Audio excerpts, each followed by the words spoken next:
Mañana se inaugura y cambiamos de tema, ya se inaugura el primer simposio de la Sociedad Hipnológica Científica, un encuentro abierto a todas aquellas personas interesadas en acercarse a la hipnosis desde un punto de vista científico. El simposio va a contar con la presencia de reconocidos expertos en ese campo. Isidro Pérez Hidalgo es presidente de la Sociedad Hipnológica Científica. ¿Qué tal? Muy buenas tardes.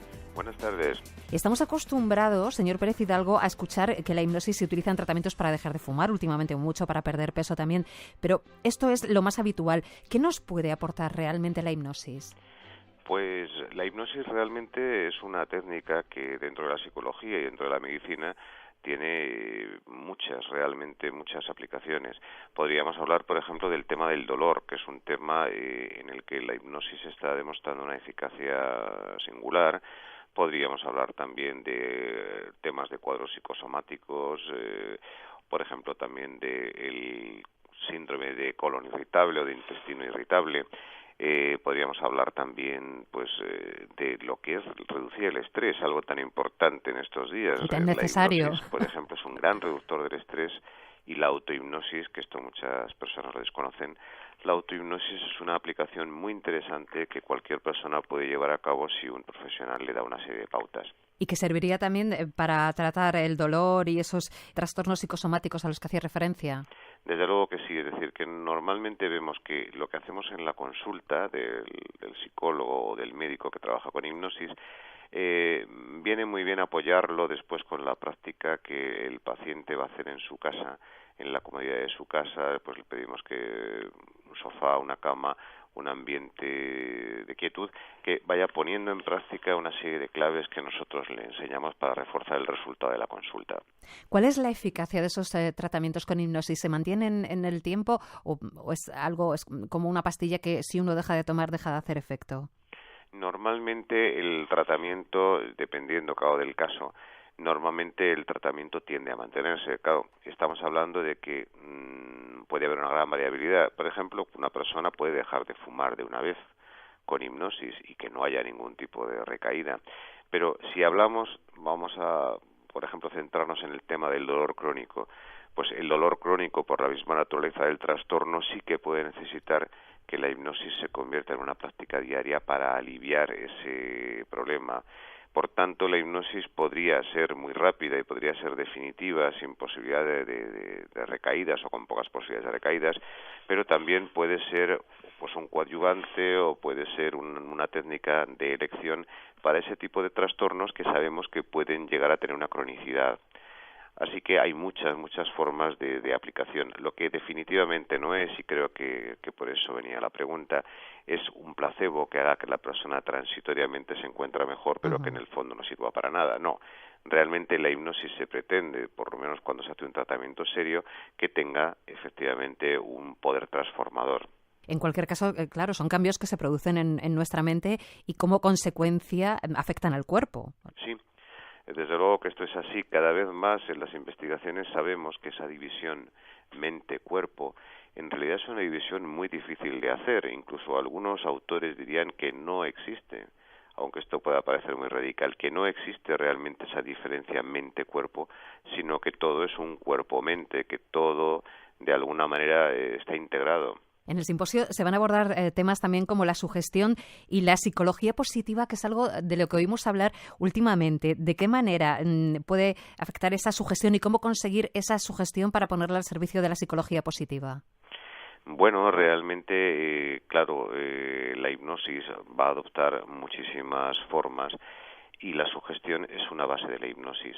En breves palabras, porque tendríamos que ser farragosos, en breves palabras podemos decir que la sugestión es la capacidad que todos tenemos de dejar a un lado nuestra mente analítica y llegar a la parte profunda de nuestra mente. Mientras estamos analizando, mientras estamos dando vueltas a las cosas, en muchas ocasiones no sacamos todo el potencial que puede tener el comunicarnos con nosotros mismos o el mensaje que otras personas nos dan. Entonces, la sugestión, sobre todo cuando la entendemos desde el punto de vista de lo positivo, requiere que la persona en el estado hipnótico deje de pensar, deje de razonar, deje de analizar y haga que el mensaje llegue a esa parte profunda que algunos llamarían subconsciente. y es algo que realmente estamos viendo que se va popularizando cada vez más, es decir, el uso de la sugestión, el uso de la hipnosis es algo que afortunadamente pues va calando en la conciencia del pueblo, en la conciencia de la mayoría de las personas. Antes ha hablado de hipnosis y tratamiento psicológico, como forma parte de esos tratamientos que utilizan los psicólogos. ¿Se puede conseguir a partir de la hipnosis modificar conductas o quitar ciertos bloqueos o los motivos por los que un paciente visita a un psicólogo? Desde luego que sí. Lo que siempre tenemos que advertir es que la persona tiene que querer primero. Es decir, la persona cuando realmente ha decidido que quiere quitarse un bloqueo, cuando realmente ha decidido que quiere mejorar una conducta, que quiere cambiar una forma de pensar, entonces recurre al psicólogo que mediante la hipnosis, entre otras técnicas, le puede ayudar a que en definitiva la persona tenga más control de sí misma. Y esto contradice un poco una imagen popular de la hipnosis. La hipnosis en realidad a nivel clínico no hace que la persona pierda el control sobre sí misma, sino que lo gana. Le ayudamos a que esa persona tenga ese poder de autorregulación, ese poder de cambio sobre sí mismo. Es la persona la que elige en realidad cómo quiere ser y qué es lo que quiere modificar. O sea, nada que ver con estos espectáculos, ¿no?, en los que se sube a una persona a un escenario, se le hipnotiza y a partir de ahí esa persona, bueno, pues hace un poco lo que el hipnotizador quiere, ¿no? Eso es espectáculo. Nada que ver, y es una de las aclaraciones que muy habitualmente tenemos que hacer al paciente cuando viene a consulta. Es decir, la hipnosis clínica tiene muy poco que ver con la hipnosis de espectáculo.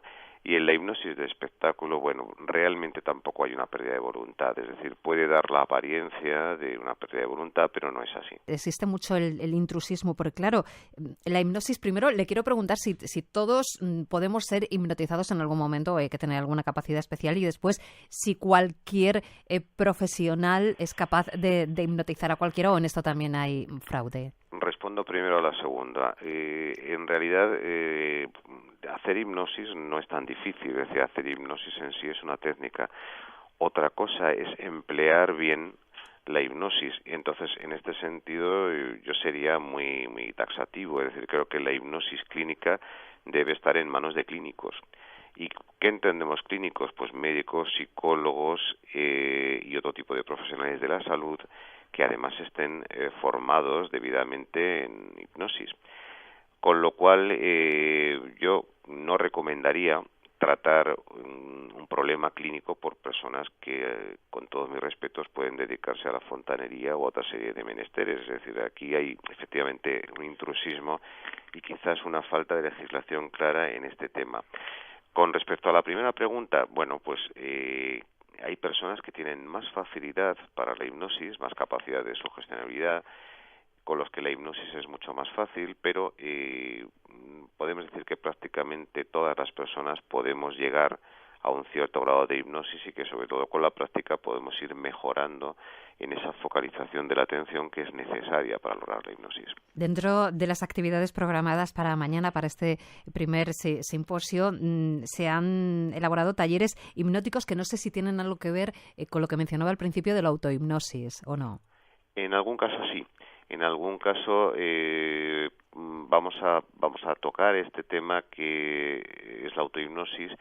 Y claro, este es un simposio dirigido fundamentalmente a profesionales, pero es que también los profesionales pueden hacer uso de la autohipnosis para ellos mismos, porque evidentemente creo que todos los que nos dedicamos a la hipnosis al final también empleamos, ¿por qué no?, la hipnosis con nosotros mismos, y por supuesto como una herramienta para sus pacientes también, para, como decíamos antes, darles unas pautas para reforzar nuestro trabajo en la consulta con la labor que el paciente hace en su domicilio. En ese encuentro que se va a celebrar mañana en el Ateneo de Madrid se va a hablar y mucho también, señor Pérez Hidalgo, de futuro. Yo no sé cómo ven ustedes el futuro de la hipnosis y en relación sobre todo con campos como la neurociencia, que me imagino que ahí uno no abarca, ¿no?, a ver la línea del horizonte. Pues sí, precisamente será el doctor José Cabrera, evidentemente muy conocido a nivel mediático, el que nos ilustre al final del día sobre lo que esperamos que sea el futuro de la hipnosis. Y desde luego la neurociencia Por cierto, que también está el doctor Martín Loeches. La neurociencia, que él es un experto en estos temas, la neurociencia ahora mismo va muy de la mano de la hipnosis y la hipnosis muy de la mano de la neurociencia, porque realmente lo que estamos comprobando, lo que estamos viendo es que el cerebro cambia nuestra mente, pero nuestra mente también cambia nuestro cerebro. Hay una interacción mutua. Eso abre un mundo de posibilidades.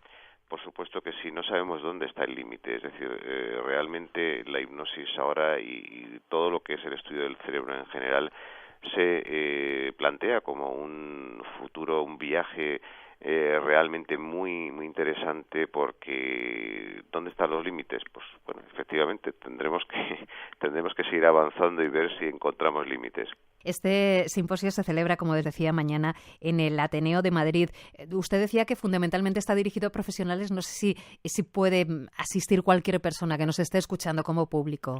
Sí, también. Esperemos que no se aburran, porque claro, en algunos momentos pues se entra en algunos elementos técnicos, pero en general no hay problema. Es decir, si a las personas les interesa el mundo de la hipnosis desde esa perspectiva científica, pues también podrían ponerse en contacto con nosotros, registrarse para el simposio y acudir. Pues la cita es mañana en el Ateneo de Madrid, este primer simposio de la Sociedad Hipnológica Científica. Despedimos ya a su presidente, Isidro Pérez Hidalgo. Muchísimas gracias por haber estado con nosotros. Gracias a ustedes. Buenas tardes. Buenas tardes. Adiós.